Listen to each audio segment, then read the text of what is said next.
अस्सलाम वालेकुम दोस्तों, आज के इस वीडियो में हम देखने जा रहे हैं मुतशाबिहत का प्रैक्टिस सेट 1.2। तो दोस्तों वीडियो शुरू करने से पहले मैं आपसे थोड़ी सी रिक्वेस्ट करना चाहूँगा, अगर आपने अभी तक हमारे चैनल को अगर सब्सक्राइब नहीं किया है तो हमारे चैनल को ज़रूर सब्सक्राइब कर दे और साथ ही साथ बेल आइकन को ज़रूर प्रेस कर दे ताकि हमारी वीडियो आप देख सके सबसे पहले। दोस्तों आप जैसे देख रहे हैं कि मैंने बोर्ड पर मुतनासिबत का बुनियादी मसले का अक्स की एक शक्ल बना करके रखा है। मुतनासिबत का बुनियादी मसला भी मैंने यहाँ पर खाली बना करके रखा है, मतलब मुतनासिबत का बुनियादी मसला कब लगेगा और मुतनासिबत का बुनियादी मसले का अक्स कब लगेगा वो मैं तुमको समझाना चाहता हूँ। क्योंकि इस वीडियो के अंदर हम प्रैक्टिस सेट 1.2 का दूसरा क्वेश्चन करने जा रहे हैं जिसका इस्तेमाल होने वाला है। मुतनासिबत का बुनियादी मसले का अक्स इस्तेमाल होगा। बात समझ में आ रही है? आगे देखेंगे हम कब लगा सकते हैं मुतनासिबत का बुनियादी मसला कब लगाएंगे। मुतनासिबत का बुनियादी मसला कब लगाएंगे? जब अगर कता LM दिखाई दे रहा है, ये LM अगर LM मुतवाजी है, इसका मतलब होता है मुतवाजी। अगर मुतवाजी है तब किसके मुतवाजी है? BC के। देखो इधर पे जिला किसके मुतवाजी है? BC के। तब हम लिखेंगे AL बटे क्या लिखूंगा मैं? LB बराबर होता है AM बटे क्या लिखूंगा मैं? MC। यहाँ तक समझ में आया? कब लगाऊंगा मैं? जब इनके जो ज़िले होते हैं तनासुब में क्या करेंगे? तकसीम करेंगे और दोनों क्या होंगे? इक्वल होंगे। बात समझ में आ रही है? अब उसके बाद अब मैं बताने जा रहा हूँ मुतनासिबत का बुनियादी मसले का अक्स कब लगेगा। अक्स कब लगेगा? जब कभी भी इनके ज़िले जब तनासुब में तकसीम करेंगे और वो क्या होंगे? बराबर होंगे। सेम इसका उल्टा करने का उसके अंदर अक्स मतलब होता है उल्टा। देखो इधर पे AL पहले तो यहाँ पे मैंने मुतवाजी बताया था, बराबर ना, लेकिन यहाँ पे मुतवाजी पहले नहीं है, मुतवाजी देखो बाद में आया है। एक चीज़ याद रखना, यहाँ पर क्या है? AL बटे क्या लिखूँगा मैं? LB बराबर होता है AM बटे क्या जगह पर? MC बराबर। अगर ये बराबर होते हैं तब हम लिख सकते हैं कता LM मुतवाजी होता है ज़िला BC के। ये तुम्हारा क्या है? मुतनासिबत का बुनियादी मसले का अक्स। तो आइए दोस्तों हम शुरू करते हैं प्रैक्टिस सेट का क्वेश्चन नंबर दूसरा। तो आइए दोस्तों हम शुरू करते हैं क्वेश्चन नंबर 3। यहाँ देखेंगे क्वेश्चन नंबर 3 में क्या बोल के रखा है? कता NQ दिखाई दे रहा है यहाँ पर, ये NQ है और मुसल्लस MNP के, MNP कहाँ दिखाई दे रहा है? MNP के जाविया N, इसको बोलते हैं जाविया N का नासिफ है। अगर MN कितना दे रहा है तुमको? 5 दे रहा है। MN कितना दे रहा है तुमको यहाँ पर? 5। और PN कितना दे रहा है तुमको? PN कितना दे रहा है तुमको? 7 दे रहा है। और MQ कितना दे रहा है? 2.5। MQ कितना दे रहा है तुमको? 2.5 हो तो QP क्या करने का आपको मालूम करना है। अपने को क्या मालूम करना है? QP की लंबाई क्या करना है? मालूम करना है। इसके अंदर को एक चीज़ बोला है, देखो नासिफ बोला है। क्या बोला यहाँ पर? नासिफ, बराबर ना, नासिफ। तो इसके अंदर मुसल्लस के जाविये का नासिफ का मसला लगेगा। क्या लगेगा? मुसल्लस के जाविये के नासिफ का मसला। तो मुसल्लस के जाविये के नासिफ का मसला क्या होता है? अगर एक मुसल्लस है और उसके अंदर एक जाविया अगर क्या करके आता है, एक कता अगर जाविये को क्या करके आता है? नासिफ करके आता है। क्या करके आता है? नासिफ। अगर वो नासिफ करके आता है तो उसका मसला हम कैसे लगाते हैं मैं आपको थोड़ा एग्जाम्पल के जरिए बता देता हूँ। अगर मान के चलो ऐसा मेरे पास एक मुसल्लस है, एक ऐसा मुसल्लस है, अगर ऐसा नासिफ करके जाता है, ऐसा नासिफ करके आता है, ये जाविया और ये जाविया दोनों आपस में क्या आ जाएंगे? इक्वल हो जाएंगे। थोड़ा सा बड़ा बन गया है। अगर मान के चलो ये 50 था तो ये कितना आएगा? 25 और ये भी कितना आ जाएगा? 25। और इसका नाम दे देता हूँ मैं ABC और ये पॉइंट का नाम दे देता हूँ मैं M, कुछ भी नाम देता हूँ। जब ऐसा कंडीशन आएगा तब उस कंडीशन में जाविये के नासिफ का मसला लगेगा। क्या लगेगा? जाविये के नासिफ का मसला। जाविये के नासिफ का मसला कैसा लगता है? देखो इधर पे BA बटे AC बराबर होता है BM बटे क्या जाएगा? MC। यहाँ तक समझ में आया? ये किसका मसला है? जाविये के नासिफ का मसला है। इसके अंदर भी हम वही लगाएंगे। देखो ना, MN बटे NP हो जाएगा, फिर बराबर MQ बटे क्या जाएगा? QP हो जाएगा। उसको बोलते हैं जाविये के नासिफ का मसला। यहाँ पर मैं लिखता हूँ मैं दिया हुआ, क्या दिया हुआ है सवाल के अंदर देख लो, कता NQ, क्या लिखूँ यहाँ पर मैं? कता NQ मुसल्लस MNP के जाविया N का नासिफ है। ठीक है, आप चाहो तो ये MN और ये सब पूरा यहाँ तक ऐसा लिख सकते हो, यहाँ तक पूरा लिख सकते हो, दिया हुआ के अंदर है। ठीक है, अब उसके अंदर क्या करने का? मालूम करना। अपने को क्या मालूम करने का है? मालूम करना है। क्या मालूम करने का है? अपने को क्या पता करना है? QP मालूम करना है। क्या करना है अपने को? QP, ज़िला QP किधर है? इधर देखो, ज़िला QP मालूम करना है। ज़िला QP अपने को मालूम करना है। ठीक है, उसके बाद हम आते हैं सीधा हल करते हैं। हल के अंदर क्या होगा? यहाँ से हल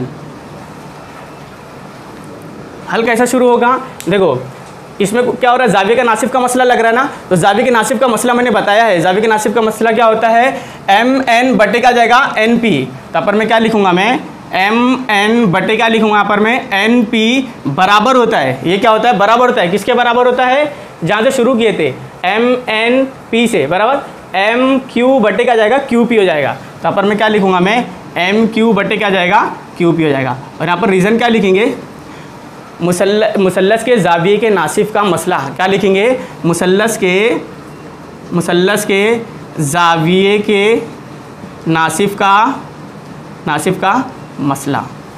अब देखो, अब वैल्यू रखो, एम एन क्यू कितना दे रहा है, यहाँ पर एम एन कितना दे रहा है तुमको, 5 दे रहा है, 5 बटे एन पी कितना दे रहा है तुमको, एन पी किधर है यहाँ पर, एन पी दिया है क्या यहाँ पर, एन पी कहाँ है, एन पी कितना दे रहा है तुमको, 7 दे रहा है, ये बराबर एम क्यू कितना दे रहा है तुमको यहाँ पर 2.5, तो यहाँ पर क्या लिखूंगा मैं 2.5 बटे क्यू पी तो अपनों को मालूम करना है ना, तो क्यू पी तो ऐसे ही रहेगा, तो क्यू पी ऐसे ही रहेगा, बराबर। अब देखो इसके बाद हम क्या करेंगे, तिरछी ज़रब करेंगे, इसको इससे ज़रब करो तो क्या जाएगा, 5 ज़रब क्या जाएगा वहाँ पर क्यू पी बराबर 7 को फिर इससे ज़रब करेंगे, 7 इंटू 2.5 बराबर।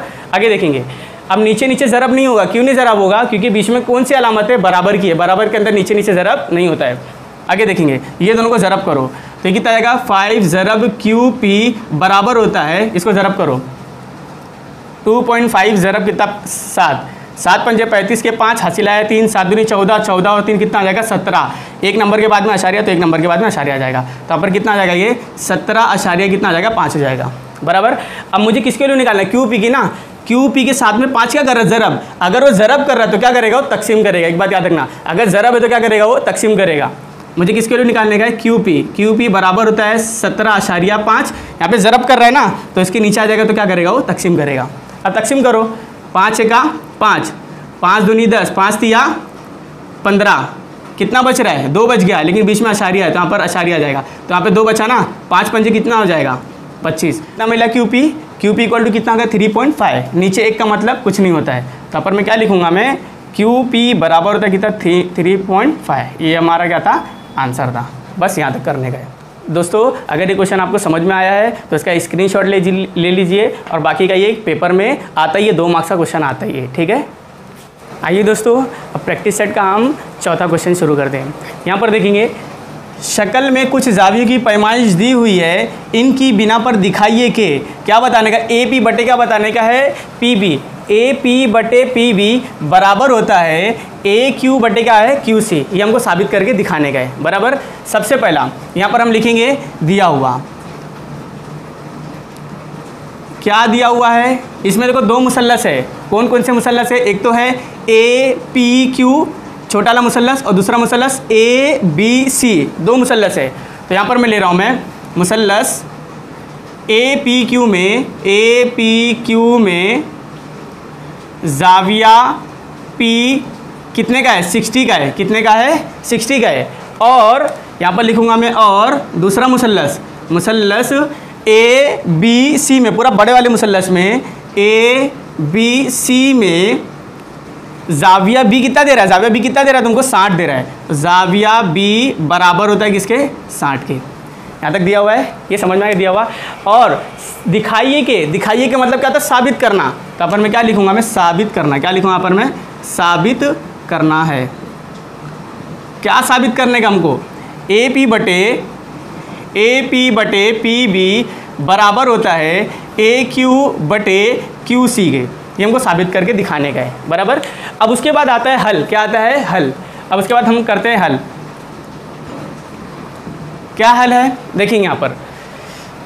देखो ये मुसल्लस के अंदर ये जाविया बीच में कैसा आएगा, ए पी क्यू, कुछ भी करो जाविया बीच में आना चाहिए, चाहे ए पी क्यू लिखो या फिर क्यू पी ए लिखो, बात एक ही है। तब पर मैं लिख रहा हूँ मैं जाविया ए पी क्यू बराबर होता है 60 दर्जे का, और दूसरा याला जाविया बीच में कैसा आएगा, ए बी सी या फिर सी बी ए। तब पर मैं लिखूँगा मैं जाविया ए बी सी बराबर होता है कितने के बराबर होता है, 60 के बराबर होता है। यहाँ तक समझ में आया। अच्छा एक बात बताओ, ये दोनों देखो, ये जाविया और ये जाविया दोनों बराबर है ना, अगर दोनों जाविये बराबर है और वो एक ही लाइन पर क्या कर रहे हैं, कट कर रहे हैं, देखो इधर पे, मतलब एक ही लाइन पर बन रहे हैं, जो एक ही लाइन पर बनते हैं उनको बोलते हैं नज़ीरी जाविये। क्या बोलते हैं, नज़ीरी जाविये। ये मुसल्लस के अंदर देखो ये जाविया ऊपर बन रहा है और ये बड़े वाले मुसल्लस में ये जाविया भी कहाँ बन रहा है, ऊपर बन रहा है, तो इसलिए उसको क्या बोलेंगे, नज़ीरी जाविये, वो एक ही लाइन पर बन रहे हैं, बराबर। आगे देखेंगे जाविया। अच्छा देखो इसके खते तकाते क्या होगा, देखो ये दोनों लाइन आपस में क्या है, मुतवाजी है, ये लाइन को हम बोलेंगे मुतवाजी, लेकिन ये दोनों लाइन आपस में क्या कर रहे हैं, कट कर रहे हैं, तो ये दोनों लाइन को हम क्या बोलेंगे, खते तकाते। क्या बोलेंगे उसको, खते तकाते। तो यहाँ पर मैं क्या लिखूंगा, मैं जाविया ए पी क्यू, जाविया ए पी क्यू और जाविया ए बी सी खते तकाते ए बी के एक ही जानिब के नज़ीरी जाविये, क्या है वो, नज़ीरी जाविये हैं। मैंने बताया ना नज़ीरी जाविये किसे कहते हैं, जो एक ही लाइन पर बनते हैं, इसको बोलिए नज़ीरी जाविये। दोनों जाविये को क्या बोलेंगे हम, नज़ीरी जाविये बोलेंगे। यहाँ तक समझ में आया। अगर वो नज़ीरी जाविये हैं तब ये जाविया और ये जाविया आपस में क्या होंगे, बराबर होंगे। नज़ीरी जाविये में ये जाविया और ये जाविया आपस में क्या होते हैं, बराबर होते हैं। तो इसलिए मैं यहाँ पर ऐसा लिख सकता हूँ, जाविया ए पी क्यू, इसको बोलते हैं मुतमासिल। चाहे मुतमासिल लिखो चाहे बराबर लिखो, दोनों का मतलब एक ही है। ए पी क्यू बराबर होता है जाविया ए बी सी में। क्या लिखूँ यहाँ पर मैं, जाविया ए बी सी में। यहाँ तक समझ में आया। और यहाँ पर लिखूंगा दोनों जाविये कितने के हैं, देखो यहाँ पे कभी भी जाविया बीच में आता है बेटा। यहाँ पे देखो ए पी क्यू, ये पी बीच में आया, ए बी सी जाविया बी बीच में आया। तो यहाँ पर मैं लिख सकता हूँ रीजन में, क्या लिखूंगा मैं, हर जाविया 60 का है, हर जाविया 60 दर्जे का है। यहाँ तक समझ में आया। अगर ये दोनों जाविये अगर 60 दर्जे के हैं तब मैं लिख सकता हूँ, क्या लिख सकता हूँ मैं, कता पी क्यू मुतवाजी है, किसके मुतवाजी है, बी सी के मुतवाजी है। तो यहाँ पर मैं लिख सकता हूँ, इसलिए कता क्या लिखूँगा, पी क्यू मुतवाजी है, ज़िला किसके मुतवाजी है, बी सी के। यहाँ पर मैं क्या लिखूँगा, मैं बी सी के। दोस्तों ये मैंने खाली भी मुतवाजी बताया है, लेकिन अपने को क्या बताने का, ये बताने का, दिखाइए कि ए पी बटे तनासुब में बताने का, ठीक है। तो अगर वो ज़िले ये दोनों ज़िले अगर मुतवाजी होते हैं तब ये दोनों आपस में क्या होंगे, तनासुब में होंगे। तो यहाँ पर मैं लिखूँगा मैं, इसलिए ए पी बटे पी बी बराबर होता है ए क्यू बटे क्यू सी, ए क्यू बटे क्यू सी। ये कब हम लिखेंगे, जब ये दोनों ज़िले आपस में क्या होंगे, मुतवाजी होंगे। तो ये हमको साबित करने का था, ये हमारा साबित करने का था। और यहाँ पर रीज़न क्या लगाऊंगा मैं, मुतनासिबत का बुनियादी मसला। क्या लगाऊंगा मैं, मुतनासिबत का बुनियादी मसला। देखो ये तो मैंने आपको पिछले वीडियो में बता चुका है, ये कैसा लगेगा। दोस्तों एक चीज़ याद रखना, झूठ हमेशा तेज़ी से दौड़ता है, झूठ हमेशा तेज़ी से दौड़ता है, लेकिन मंजिल पर हमेशा सच ही पहुंचता है। दोस्तों अगर आपको मेरी ये वीडियो पसंद आई हो तो लाइक करना, शेयर करना और साथ ही साथ बेल आइकन को प्रेस करना ना भूलें। शुक्रिया।